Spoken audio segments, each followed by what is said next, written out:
सूत जी कहते हैं, ऋषियों, भारत के सम्राट अब महाराज परीक्षित हैं। इरावती नामक कन्या से इनका विवाह हुआ और इनके 4 पुत्र हुए। सबसे बड़े पुत्र का नाम है जन्मेजय। पुत्रों को बड़ी सुंदर शिक्षा ये देते हैं। हमारा शास्त्र कहता है, लालयेत 5 वर्षाणि 10 वर्षाणि ताड़येत प्राप्तेत 16 वर्षे करोत मित्र वदाचरे। जो बच्चा होता है ना, 5 वर्ष तक के बच्चे को खूब लाड़ प्यार करना चाहिए और 5 वर्ष से अगले जो 10 वर्ष हैं उस पर बहुत ध्यान देने की आवश्यकता है। 10 वर्षाणि ताड़येत माने 5 से 15 वर्ष के बीच के जो बच्चे हैं उनको बहुत ध्यान देने की आवश्यकता है। यही एक समय होता है जो बच्चा बनता है अथवा बिगड़ता है। और प्राप्ते तो 16 वर्षे, जब बच्चा 16 वर्ष का हो जाए तो फिर उसके साथ करो तो मित्र वदाचरेत, उसके साथ मित्र के समान आचरण करना चाहिए। फिर ये नहीं कि डंडा लेकर के खड़े हो गए, उसे पीटने लगे, मारने लगे, नहीं, फिर तो प्यार तो समझाना चाहिए, मित्र की तरह आचरण करना चाहिए। आज परीक्षित इनको समझा रहे हैं, बेटा जीवन में किसी का निरादर मत करना, किसी संत का निरादर मत करना, क्योंकि संत का यदि शाप मिल जाए तो वह परिणाम बहुत दुष्कर होता है। समय निकाल करके भगवान का भजन करना,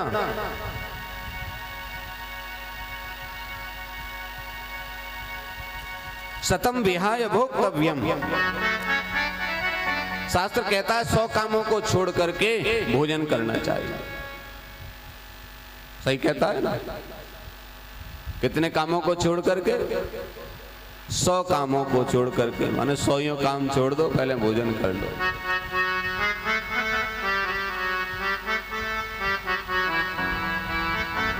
सतम विहाय भोक्तव्यम सहस्रम स्नानमाचरेत। ऐसा ना है 100 काम छोड़ के सुबह सुबह खाने लग जाओ। बोले 100 काम छोड़ के बताइए व्यासी ने खाने की, सबसे पहले खा लो। 1000 काम छोड़ करके सुबह नहाना धोना चाहिए, भगवान का अर्चना करना चाहिए। लक्ष्यम विहाय दातव्यम, लाखों काम छोड़ करके कहीं दान धर्म हो रहा हो तो वहां भाग लेना चाहिए। और सर्वम त्यक्त्वा हरिम भजेत, सब कामों को छोड़ करके यदि भजन करना पड़े तो भजन करना चाहिए। क्योंकि ये जो शरीर है ना, ये शरीर जो आपको मिला है, ये शरीर केवल सांसारिक व्यवस्थाओं के लिए नहीं है, भोग विलास के लिए नहीं है, ये शरीर परमात्मा को प्राप्त करने के लिए है। इसलिए उनको प्राप्त करने का साधन करना चाहिए। साधन धाम मोक्ष कर द्वारा, जेहि न पाए परलोक सुधारा। और समय समय पर संकेत भी मिलता है, कहते ना, अरे कर लेंगे भजन, अभी बहुत समय पड़ा है।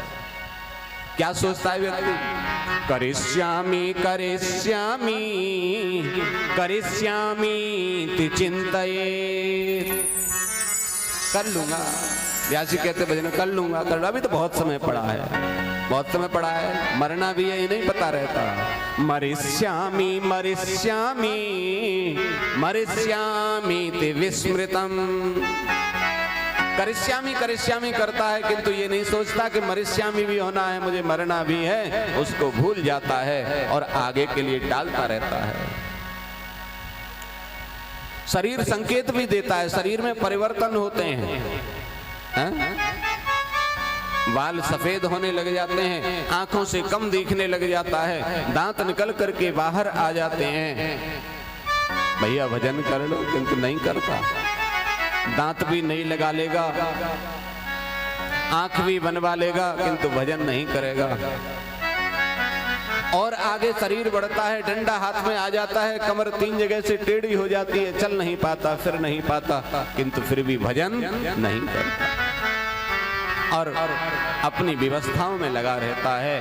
अरे अपने जिस्म को मत संभालो, अरे अपने जिस्म को मत संभालो, उसे तो मिट्टी में मिल जाना है। अरे संभालना ही है तो अपनी आत्मा को संभालो, जिसे परमात्मा के पास जाना है। हम फेयर लवली और न जाने कौन कौन सी लवली लगा लगा करके अपने शरीर को तो सजाते रहते हैं, किंतु आत्मा को शुद्ध करने का प्रयास नहीं करते, उसको साफ करने का प्रयास नहीं करते, जो आत्मा परमात्मा से जाकर के मिलती है। और जब नहीं करते ना भैया, तो फिर परमात्मा तुम्हें संकेत नहीं देता, फिर तो सीधा हथौड़ा चलाता है। क्या चलाता है? आजकल एक नया नाम आ गया है, बुलडोजर। हाँ, फिर बुलडोजर चल जाता है, करोड़ों की संपत्ति स्वाहा हो जाती है, और तुम्हारी राम नाम सत्य हो जाती है।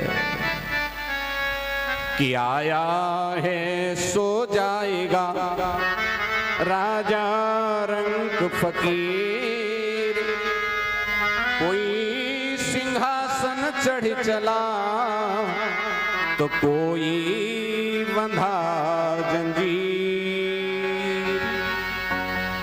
जो आया है उसको जाना अवश्य है। सत्कर्म करोगे तो सिंहासन पर चढ़ करके जाओगे, और दुष्कर्म करोगे तो जंजीरों में बांध करके पकड़े जाओगे। यही विचार करना चाहिए। देखो, हमारी जो आयु है ना, 18 वर्ष तक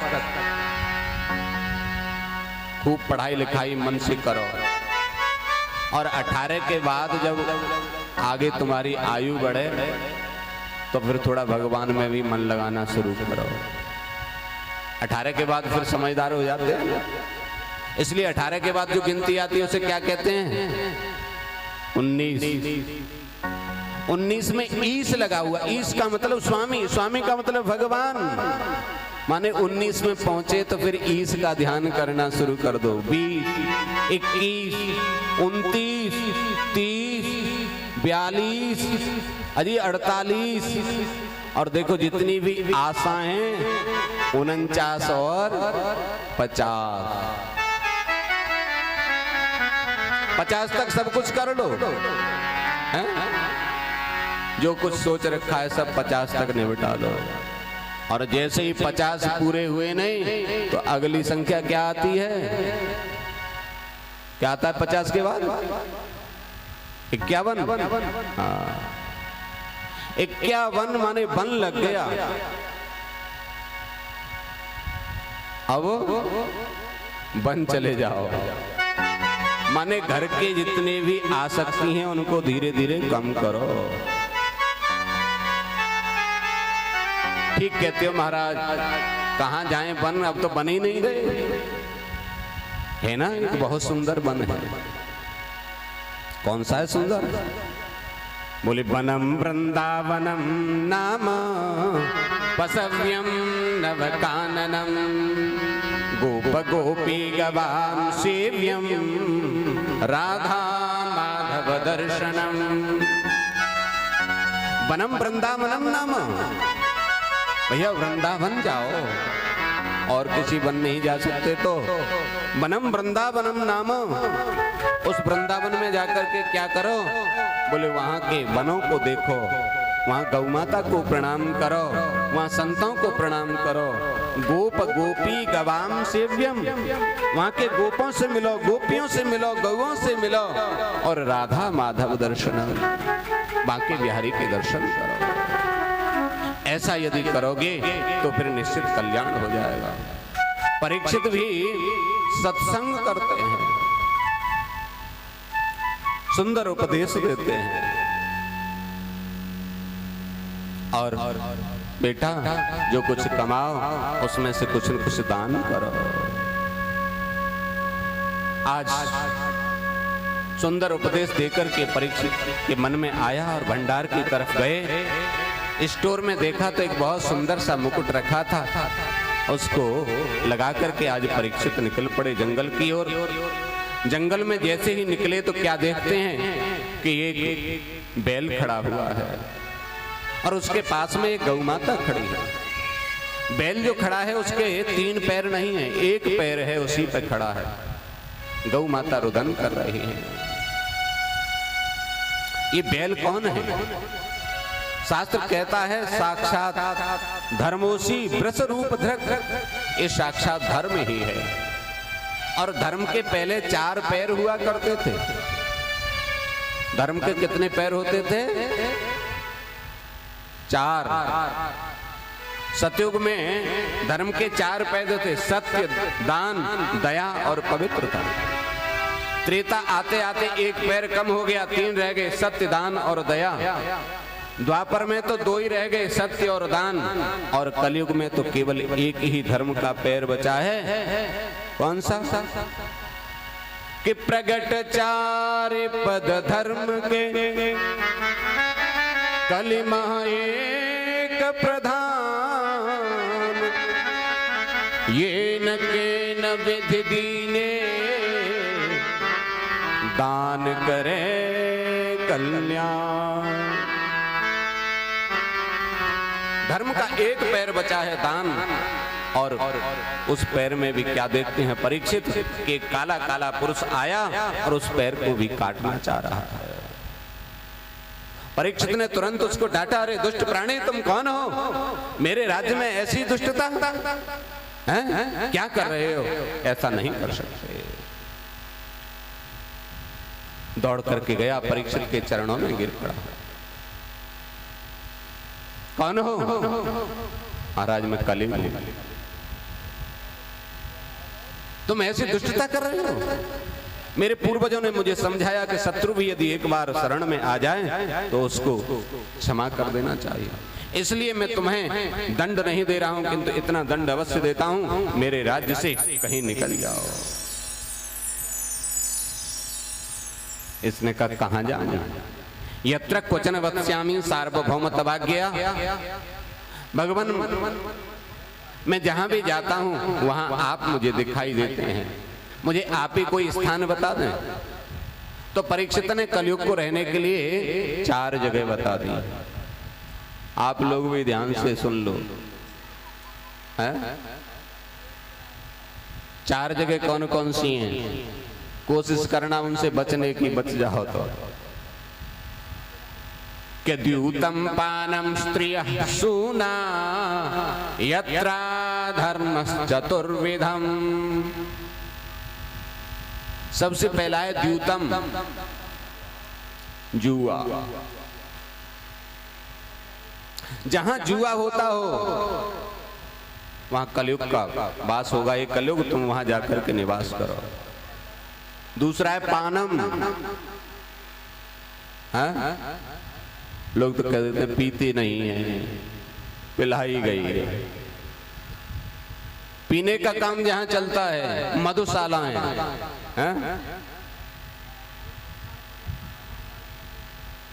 बच्चन जी ने कहा कि मंदिर मस्जिद बैर बढ़ाते, प्यार बढ़ाती मधुशाला। उससे बचना चाहिए, वहां भी कलयुग का वास होता है। और तीसरा है स्त्री, जहां वैश्यावृत्ति होती हो, जहां स्त्रियों का धंधा होता हो, उस जगह से भी बचना चाहिए। और सूना, सूना कहते हैं बधशाला, जहां मार काट होती हो, जहां निरपराध को मारा जाता हो, ऐसे स्थान से भी बचना चाहिए। वहां भी कलयुग का वास होता है। कलयुग ने हाथ जोड़ करके कहा कि राजन, आपने स्थान तो एक नहीं मुझे 4 दे दिए, किंतु चारों ही स्थान बड़े बड़े बड़े भद्दे से हैं। कोई एक स्थान अच्छा सा दे देते तो मेरा काम चल जाता, 4 की मुझे जरूरत ही नहीं है। घर बन रहा हो, अंदर थोड़ा गड़बड़ भी है तो चल जाएगा, एक कमरा थोड़ा सा जो अतिथियों का स्वागत कक्ष है वो यदि ठीक हो तो काम चल जाएगा। कलयुग कहता है एक कोई अच्छा सा स्थान दे दो।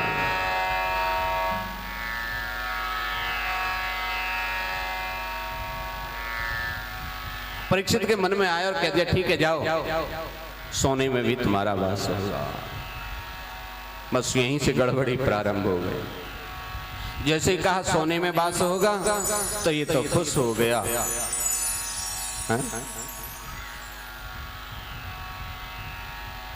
गीता में भगवान कहते हैं कि धातुओं में मैं सोना हूं, धातु नाम अस्मि कांचनम, तिथियों में एकादशी हूं, वृक्षों में पीपल हूं, मासों में मार्गशीर्ष हूं और धातुओं में मैं सोना हूं। और यहाँ भागवत जी में कह रहे हैं सोने में कलयुग का वास होता है। तो बात कुछ समझ में नहीं आई। तो बताया भैया जो शुद्ध सोना होता है उसमें तो भगवान का वास होता है, और जो अशुद्ध सोना होता है उसमें कली का वास होता है।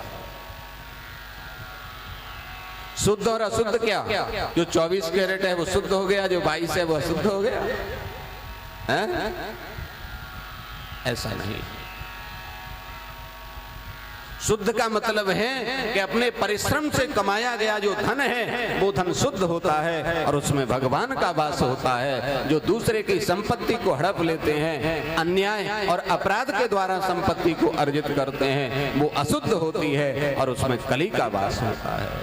कि अन्यायोपार्जितं वित्तं 10 वर्षाणि तिष्ठति प्राप्ते तु एकादशे वर्षे समूलस्तत् विनश्यति। अन्यायोपार्जितं वित्तं 10 वर्षाणि तिष्ठति। अन्याय से कमाया गया जो पैसा है वो थोड़े समय तक रहता है और जब जाता है ना तो सुनो, तुम्हारा जो जितना भी रखा होता है ना बटुए में, उस सबको भी साथ लेकर के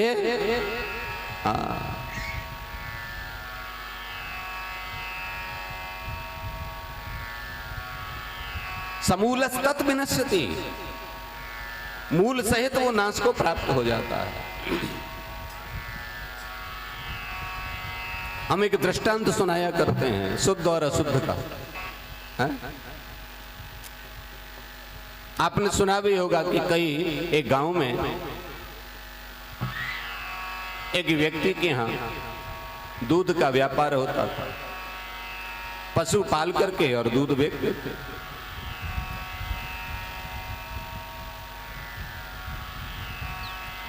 एक दिन क्या हुआ कि भैंस का जो बच्चा था वो दूध पी गया, तो दूध निकालने जब गई श्रीमती जी तो कम निकला। उन्होंने कहा क्या किया जाए? तरकीब समझ में आई, पानी मिला दिया। दूध लेने जो आता था वो तो बड़ा विश्वास करता था, लेकर के चला गया। अब तो इनकी समझ में आ गई, बोले ये तो अच्छी पोल है। अब तो ये रोजाना थोड़ा थोड़ा पानी मिलाने लगी और उसको देने लगी। 15 दिन बाद जब हिसाब हुआ तो इन्होंने हिसाब लगा लिया कि इतना पानी और इतना दूध। दूध के जो पैसे आए दूध वाले से, उसमें से पानी वाले पैसे निकाल करके अपने जेब में रख लिए और दूध वाले का हिसाब जो पैसा था वो पतिदेव को दे दिया। ऐसे धीरे धीरे करके महीने, 2 महीने, 4 महीने में इन्होंने कुछ पैसे इकट्ठे कर लिए। अब महिलाओं में एक आदत बहुत होती है, अच्छी होती है कि पैसे का दुरुपयोग नहीं करती हैं।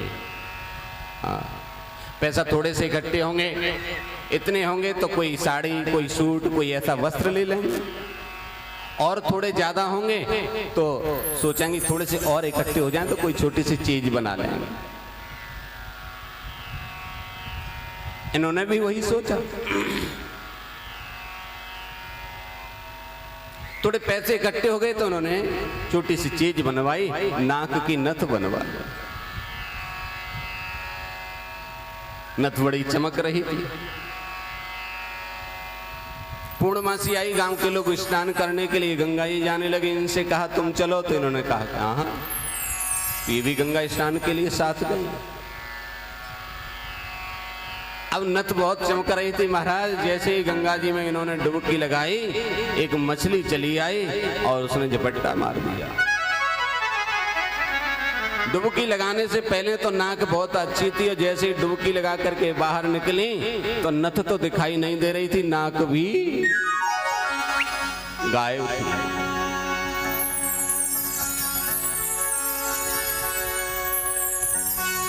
साथ में जो गई बहन, ये क्या हुआ, ये क्या हुआ, तुम्हारी नथ? उसने कहा तुझे नथ की पड़ रही है, मेरी तो नाक भी ऐसा कैसे हो गया, तुम्हारे साथ तो बहुत बुरा हुआ। फिर इस पर प्रायश्चित करने लगी। व्यक्ति को समझ में आ जाता है, ऐसा नहीं है, गलती कुछ होती है तो पता चल जाता है। इसने कहा बहन क्या बताऊं, ये नथ जो है बहुत गड़बड़ निकली। दरअसल में पानी से मैंने पैसा इकट्ठा किया था, उससे नथ बनवाई थी। नथ चली गई, कहने लगी पानी का पैसा पानी में और नाक गई बेईमानी में।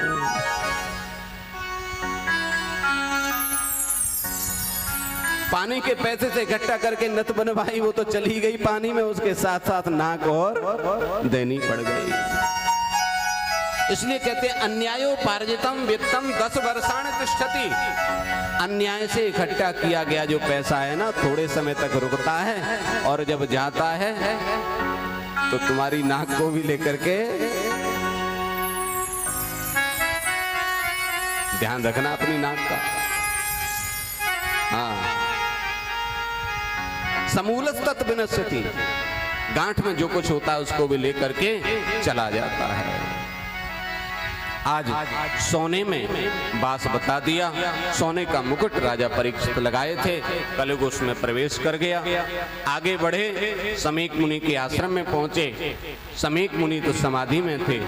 इन्होंने कहा कि मैं भारत का सम्राट परीक्षित आपके आया हूं, मुझे बहुत तेज प्यास लगी है, पानी पिलाओ।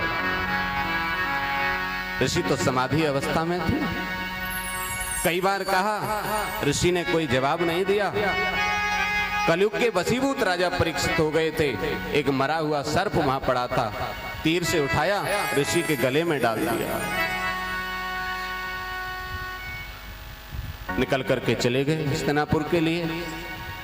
इधर किसी दूसरे ऋषि सेवक ने देखा, दौड़ा दौड़ा गया और इनके जो बेटे थे श्रृंगी, वो नदी के किनारे संध्या वंदन कर रहे थे। उनसे जाकर के कहा, सुनो, तुम्हारे पिता के गले में किसी ने मरा हुआ सांप डाल दिया। क्या कहा? मेरे पिता के गले में मरा हुआ सर्प? तुरंत जल हाथ में लिया और साप देने लग गए। इति लंघित मर्यादम तक्षकः सप्तमेहनि दक्षयतुं स्कुलांगारम चोदितो मे तमद्भुतम्। जिसने मेरे पिता के गले में मरा हुआ सर्प डाला है, आज से 7वें दिन उसकी मृत्यु हो जाएगी, उसकी मृत्यु हो जाएगी, उसकी मृत्यु हो जाएगी।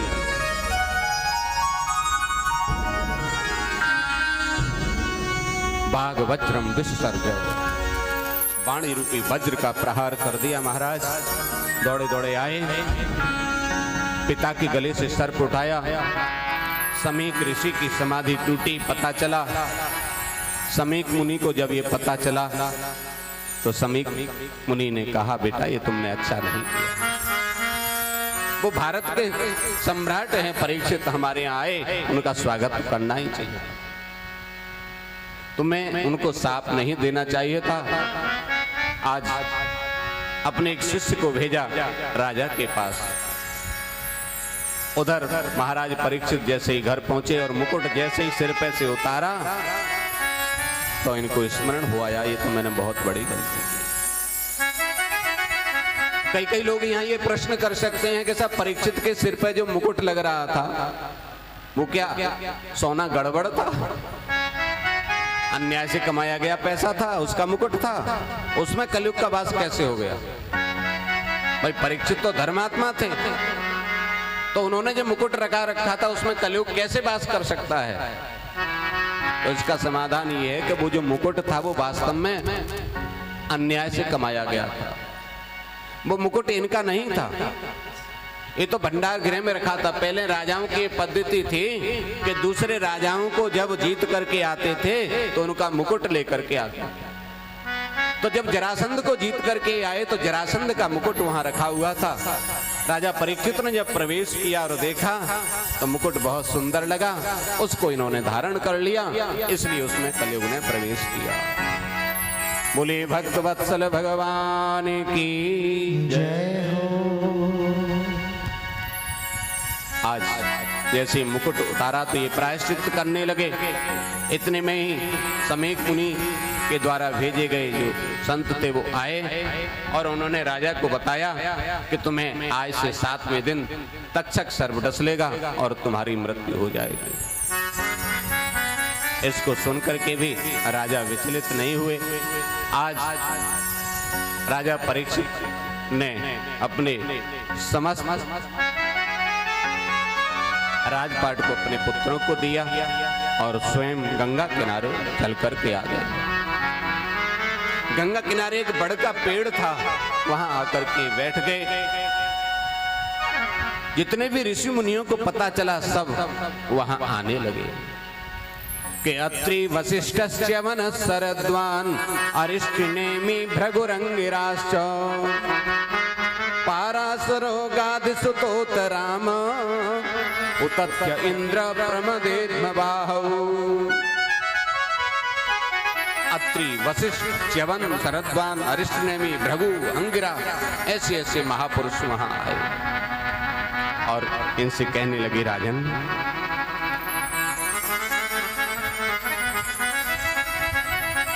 हमने सुना है तुम्हें सांप लगा। राजा परीक्षित ने हाथ जोड़ लिए और संतों से कहा, भगवान सांप नहीं, मुझे वरदान मिला। क्या कहते हो? बोले हाँ, आप जैसे संतों के दर्शन यदि मुझे हो रहे हैं तो इसको मैं सांप कैसे मानूं? संतों के दर्शन सहज नहीं होते। कि गिरिजा संत समागम समन लाभ कछुआन बिनु हरि कृपान मिलहि सो गावत वेद पुराण। बिना भगवान की कृपा के संतों के दर्शन कहाँ होते हैं महाराज? और बिना समय बिताए इन्होंने ऋषियों से प्रश्न कर दिया, महाराज ये बताओ शीघ्र मरने वाले व्यक्ति को क्या करना चाहिए?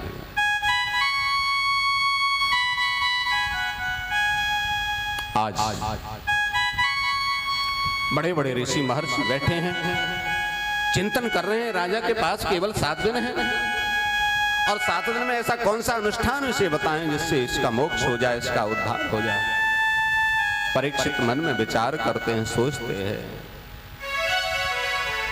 कहते हैं देखो बहुत कुछ सिखा जाती है जिंदगी, हमें बहुत कुछ सिखा जाती है जिंदगी। अरे हंसते हुए को भी रुला जाती है जिंदगी। हमें बहुत कुछ सिखा जाती है जिंदगी, अरे हंसते हुए को भी रुला जाती है जिंदगी। बहुत कुछ बाकी रह जाता है और भैया खत्म हो जाती है जिंदगी।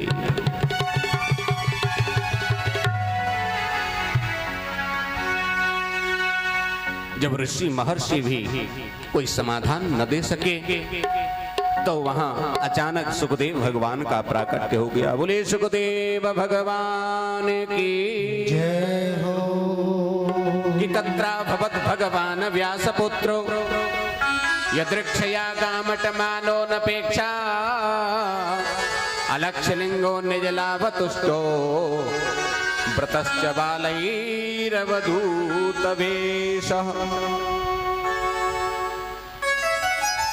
तत्र भगवान व्यासपुत्रो अभवत्। तत्र माने वहां, भगवान व्यासपुत्र माने व्यास के पुत्र सुखदेव जी, अभवत् माने प्रकट हुए। कैसा स्वरूप है? दृक्ष्या गामट मानोनपेक्षा अलक्षलिंगो। ये दिगंबर वेश में है। दिगंबरम भक्त विकीर्ण केशम, बड़े घुंघराले बाल हैं, श्याम वर्ण है, लंबी लंबी भुजाएं हैं, बड़ी बड़ी आंखें हैं, सुंदर सुगठित शरीर है। आज सुखदेव भगवान के दर्शन जैसे ही इन्होंने किए, ये तो दौड़ पड़े। दौड़ करके परीक्षित ने इनके चरण पकड़ लिए और आसन बिठाया। और परीक्षित कहते हैं, महाराज अहो अद्य वयम ब्रह्मन् सत्सेव्या छत्र बंधवाः। गुरुदेव आज मैं तो धन्य हो गया, आज आपकी सेवा करने का मुझे अवसर मिल रहा है। क्षत्रिय होकर के भी आपने मुझे दर्शन दिए, मैं तो कृतार्थ हो गया। शास्त्र कहता है येषां संस्मरणात् पुंसां सद्यः शुद्ध्यन्ति वै गुहाः किं पुनर्दर्शन स्पर्श पाद शौचासनादिभिः। परीक्षित कहते हैं गुरुदेव, जिनके स्मरण करने मात्र से ही पाप नष्ट हो जाते हैं, ऐसे आपके आज मुझे दर्शन भी हो रहे हैं, आपका स्मर्श करने का भी सौभाग्य प्राप्त हो रहा है, आपके चरण धोने का भी सौभाग्य प्राप्त हो रहा है। गुरुदेव, मैं आपके चरणों में बार बार प्रणाम करता हूँ। और आज परीक्षित ने अपने गुरुदेव स्वरूप सुखदेव स्वामी के चरणों में सिर रख करके प्रणाम किया है। करता करे न कर सके गुरु किए सो हो, सात दीप नवखंड में गुरु से बड़ा सारे तीर्थ धाम आपके चरणों में। अपने अपने गुरुदेव के चरणों में प्रणाम करें भाव से। हे गुरुदेव प्रणाम आपके चरणों में हो, सारे तीर्थ धाम आपके भाव से गाएं। हे गुरुदेव प्रणाम आपके चरणों में, सारे तीर्थ धाम आपके चरणों में। हे गुरुदेव प्रणाम आपके चरणों में, सारे तीर्थ धाम आपके चरणों में। हरि बोल। हे गुरुदेव प्रणाम आपके चरणों में। हरि बोल।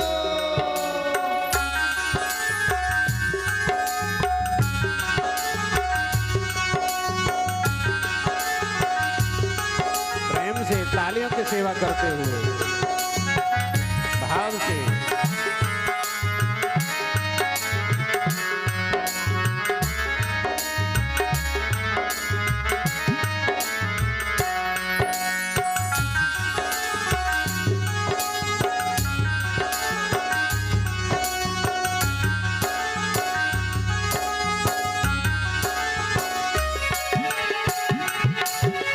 हृदय में माँ गौरी लक्ष्मी कंठ शारदा माता है। कंठ शारदा माता है, कंठ शारदा माता है।